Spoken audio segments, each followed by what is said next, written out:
Good evening and welcome to This Week at Little Hills. I'm glad to be with you again tonight. For this week's encouragement, we're going to turn to Hebrews chapter 10, starting with verse 12. Let's go ahead and take a look. The author of Hebrews writes, "But when Christ had offered up for all time a single sacrifice for sin, he sat down at the right hand of God, waiting from that time until his enemies should be made a footstool to his feet. For by a single offering he has perfected for all time those who are being sanctified." If you have trusted in Jesus, as we hear these words together as those who trust in Jesus, we may go into this week recognizing all kinds of things that seem uncertain, that seem imperfect.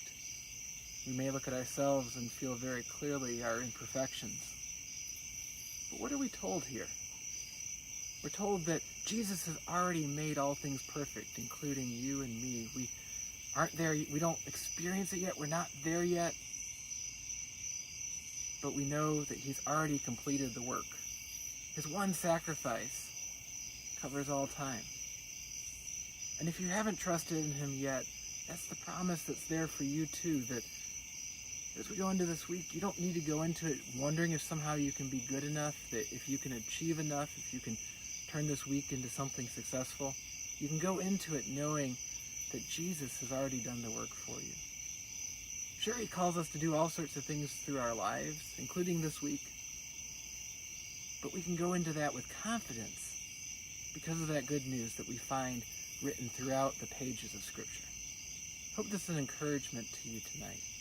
And I hope that you'll join me again tomorrow for Steadfast as we continue our series, Follow Me. We think about the next aspect of following Jesus, the call to godliness. What does that look like? What does it even really mean to be godly? We'll think about that tomorrow night at 7 p.m., so I hope to see you there for that. And if you're looking for a Bible study, we have a men's Bible study on Thursday night that's been so wonderful, so encouraging. We're going into Isaiah 64 this week. I hope to see you there as well. If you need information on how to get involved, leave a comment below or write me. I'd be glad to help you with that. I'd also be glad to hear from you either in the comments or at my email if there's a way I can be praying for you. It's such a joy to get to pray for you, and I would love to pray for you this week. I hope you have a wonderful and blessed week. I hope to see you at some of these other things, and I hope to see you back here next weekend. Have a great and blessed week.